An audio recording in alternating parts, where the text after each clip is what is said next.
Setiap anak memiliki keistimewaan. Anak yang kita anggap malas, tidak berprestasi di sekolah, mungkin saja suatu hari nanti menjadi anak yang sangat sukses dan membanggakan kedua orang tuanya. Atau sebaliknya, bisa jadi anak yang dulunya sangat rajin dan pintar dan kebanggaan kita, bisa jadi suatu hari nanti justru masa depannya tidak cerah. Tergantung dari bagaimana cara orang tua mendidik dan membesarkannya. Seperti kisah berikut ini. Suatu hari, seorang anak bernama Doni. Aku adalah ibunya Doni dan Doni memiliki 2 orang adik, Ruli dan Rini. Dan hari itu, suamiku tanpa ampun memukul Doni. Dan Doni pun meraung-raung, ampun ayah, ampun ayah, ampun ayah. Begitu katanya sambil terus menangis. Belum cukup dipukul oleh sang ayah, suamiku ini kemudian mengambil raket penepuk nyamuk yang ada di dalam kamar dan kembali memukul anakku Doni dengan membabi buta. Mulai dari kakinya, punggungnya terus dipukulnya. Dasar anak tidak tahu diri, dasar anak memalukan, dasar anak tidak berguna. Sampai kapan terus menerus membuat ayah malu seperti ini?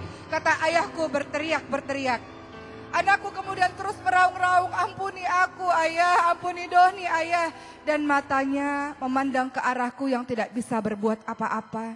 Dan seakan-akan mengharap bantuan dan pertolongan dariku. Tapi siapalah aku ini? Hanya seorang istri yang tidak berdaya. Karena aku tahu betul tabiat dari suamiku yang tidak bisa diganggu ketika sedang menyiksa anaknya itu. Maka ayah ini, suamiku ini terus memukul anakku Doni sampai terengah-engah. Dan kemudian pada akhirnya dia duduk sambil dengan nafas yang tersengal-sengal. Dan dengan membentak dan berteriak dia berkata kepadaku, ajari anakmu ini supaya tidak bodoh lagi seperti ini. Ajari anakmu ini malu-maluin saja. Sudahlah bodoh, rapat, jelek, tidak naik kelas lagi. Mau ditaruh mana muka saya ini? Kata suamiku sambil dengan keadaan yang sangat marah dan langsung meninggalkan ruang tamu dan masuk ke dalam kamar. Dan anakku Doni yang sedang kesakitan ini pun langsung saja aku peluk. Dan dengan bersimbah air mata anakku Doni mengatakan, Bunda maafin Doni karena lagi-lagi Doni membuat malu ayah. Doni ini udah belajar keras Bunda, kan Bunda tahu setiap hari Doni belajar. Iya nak, kataku. Aku pun tak sanggup lagi untuk menahan air mataku. Besok-besok kita belajar lebih rajin lagi ya nak. Doni pinter kok. Insya Allah nanti tahun depan Doni bisa naik kelas. Kataku mencoba untuk menghibur anakku. Tapi Doni katakan, tapi Bunda kan tahu walaupun Doni udah belajar tapi Doni ini gak pinter. Doni udah berusaha keras Bunda, tapi tetap aja nilai rapot Doni ini jelek Bunda. Kata anakku sambil terus menangis. Doni gak sepinter adik-adik, kenapa ya Bunda? Jangan-jangan Doni ini bukan anak ayah. Kata Doni sambil terus memeluk tubuhku. Dan aku pun terus meneteskan air mataku karena perlakuan yang sangat tidak adil menurutku dari suamiku terhadap anak kesayanganku ini. Maka malam itu Doni tertidur dengan adik-adiknya.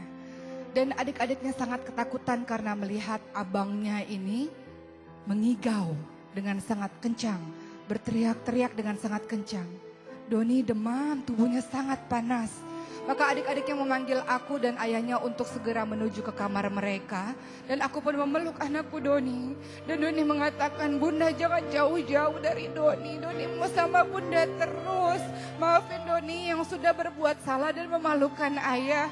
Doni gak pernah jadi anak kebanggaan ayah. Maafin Doni ya Bunda. Katanya dengan badan yang sangat panas. Aku tahu suamiku khawatir. Suamiku memanggilkan dokter dan untuk berusaha memeriksa dan menyembuhkan Doni. Hari terus berlanjut. Ternyata suamiku masih menyimpan rasa malunya. Maka ia memutuskan untuk Doni harus tinggal di pesantren dan tidak boleh dijenguk sama sekali. Begitu kata suamiku. Doni tertegun mendengar pernyataan dari ayahnya. Aku tahu betul kenapa Doni hendak diberikan ke pesantren. Karena suamiku ini sangat malu dengan keadaan Doni. Doni kembali menatapku dan kembali memelukku dengan mengatakan, Bunda, Bunda kan tahu Doni gak bisa jauh dari Bunda. Doni mau sama Bunda, Doni kan kalau tidur dipeluknya sama Bunda. Nanti kalau di pesantren gimana Bunda? Bunda tolong bilang sama ayah Doni gak mau di pesantren. Doni janji Doni akan rajin belajarnya. Doni janji Doni pasti akan membanggakan ayah. Kata Doni berusaha untuk meyakinkanku. Namun lagi-lagi apalah aku. istri yang tidak pernah berdaya ini. Dan Doni pun akhirnya diletakkan di pesantren, tetap dengan wanti-wanti dari suamiku tidak boleh dicenguk sama sekali. Biar dia menjadi anak yang rajin, bukan menjadi anak yang manja. Biar dia pintar gak malu-maluin keluarga, begitu kata suamiku. Maka Doni pun akhirnya berada di pesantren. Doni tidak boleh dikunjungi dan hanya pulang ke rumah pada saat liburan saja. Bertahun-tahun di pesantren, pulang ke rumah pada saat liburan. Aku melihat ada perubahan yang sangat signifikan dari Doni. Doni tidak banyak bicara, irit sekali bicaranya.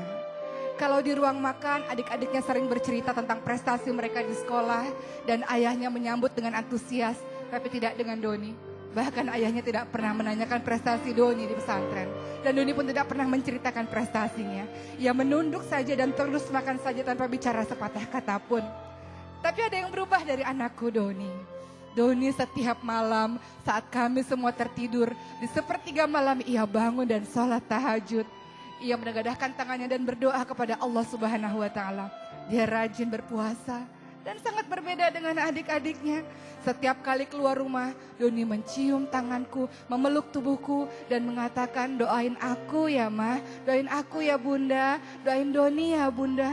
Hal yang tidak pernah dilakukan oleh adik-adiknya karena didikan modern oleh ayahnya. Maka Doni menjadi anak yang sangat aku sayangi. Ketika Doni selesai dari pesantren, ia kembali ke rumah berharap ia akan kuliah. Tapi lagi-lagi ayahnya mengatakan, dengan otak yang seperti itu, gimana mungkin bisa kuliah?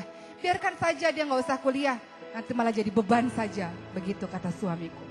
Maka Doni pun tidak membantah, ia sibuk mengisi hari-harinya dengan menjadi remaja masjid di perkampungan, bukan di daerah komplek kami. Setiap hari dia datang ke masjid untuk menjadi imam masjid. Namun pada hari itu, tiba-tiba rumah kami digerebek oleh polisi dan Doni dituduh sebagai pengguna narkoba. Doni bersimpuh di kakiku dan mengatakan, aku tidak melakukan itu Bunda, percaya pada Doni. Doni sama sekali tidak melakukan itu. Doni memang sering pergi tengah malam karena Doni berpikir di masjid bersama teman-teman. Karena Doni melakukan ibadah-ibadah di masjid bersama teman-teman. Tapi Doni tidak melakukan itu Bunda, itu fitnah. Itu tidak benar Bunda, Bunda jangan percaya dengan kalimat-kalimat itu. Dan Doni pun pada akhirnya dibawa ke kantor polisi dan ayahnya ini memang sangat sayang sebenarnya dalam hatinya, berusaha untuk membebaskan Doni. Dan memang Doni pun terbukti tidak bersalah. Tapi ternyata kenyataan ini kembali membuat suamiku sangat malu. Dan kembali perkataannya adalah, kenapa sih Doni selalu buat ayah malu dari kecil? Sudah gak pinter di sekolah, bodoh, gak naik kelas, sekarang buat malu lagi, kata ayahnya kembali memarah-marahi Doni. Dan Doni pun kembali lagi diusir untuk yang kedua kalinya dari rumah. Doni yang sudah besar ini pun menatap kepadaku dan menatap kepada adik-adiknya. Aku tahu ada perasaan di hatinya sebagai anak yang terbuang. Dia berkata kepadaku dan adik-adik, Doni pergi ya Ma, Doni pergi ya Bunda, Doni pergi ya adik-adik. Tolong ingat pesan Doni, apapun yang terjadi, tolong jangan tinggalkan sholat. Senantiasa dekat sama Allah. Doni mungkin gak bisa untuk menjaga Bunda, gak bisa untuk menjaga adik-adik, tapi Allah akan menjaga kalian. Janjilah sama Doni untuk senantiasa giat dalam beribadah. Bunda, doakan Doni, semoga Doni jadi anak yang bisa membanggakan ayah, yang mungkin sampai hari ini belum bisa ayah bangga sama Doni.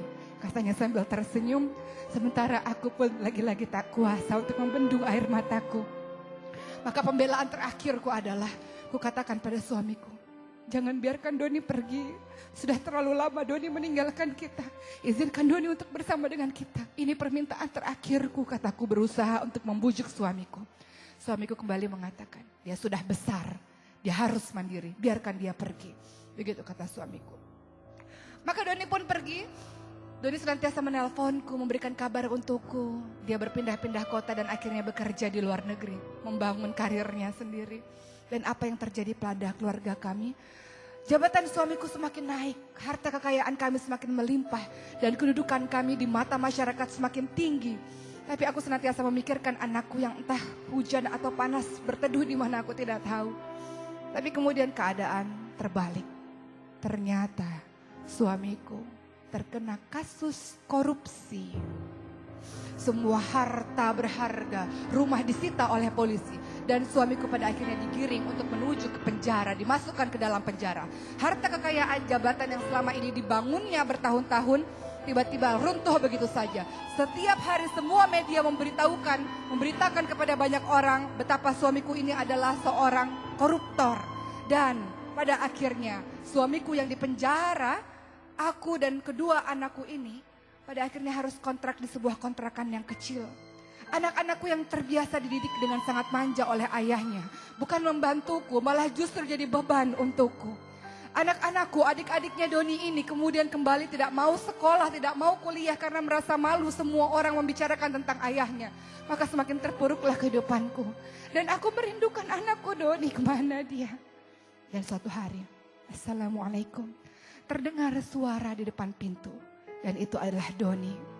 Doni memelukku dan memeluk adik-adiknya. Maafkan Doni bunda, maafkan Doni adik-adik. Ketika Doni mendengar kabar ini, maka Doni langsung pulang untuk segera selesai kerja di luar negeri dan pulang untuk bertemu dengan ibu dan adik-adik. Dan Doni pun kemudian menjadi memberi nafkah bagi kami. Tidak hanya menjadi tulang punggung keluarga, tapi Doni senantiasa mengingatkan kepada aku dan kepada adik-adik, ini adalah cobaan dari Allah. Bagaimana Allah menegur ayah dan menegur kita. Apa yang terjadi pada ayah adalah sebab karena kita juga. Untuk saat ini janganlah pernah jauh dari Allah.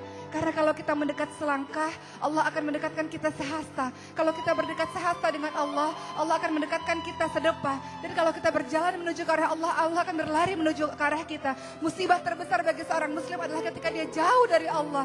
Maka insya Allah semua akan berlalu. Dan Doni pun akhirnya menjadi penyemangat bagi keluarga kami dan bagi ayahnya. Kisah ini memberikan pembelajaran yang luar biasa bagi kita. Jangan sekali-kali engkau bertindak jahat kepada anak-anakmu, membanding-bandingkan, mencela, menghardik, memukul anak-anakmu. Lihat, itu adalah kezoliman, kejahatan yang sangat nyata. Anak-anakmu adalah generasi penerusmu. Anak-anakmu adalah asetmu. Malam yarham la yurham. Siapa yang tidak menyayangi tidak akan disayangi oleh Allah Subhanahu wa taala. Senantiasalah sekarang saat ini minta maaflah kepada anak-anak yang sudah kita perlakukan secara tidak adil. Kita pukul dia, kita caci maki dia. Minta maaflah kepada anak-anakmu dan senantiasalah berdoa kepada Allah agar diberikan kesabaran dan kelembutan hati untuk mendidik anak-anak kita sehingga dia menjadi anak-anak kebanggaan kita. Ingat, setiap anak adalah istimewa. Tidak ada anak bodoh, tidak ada anak nakal.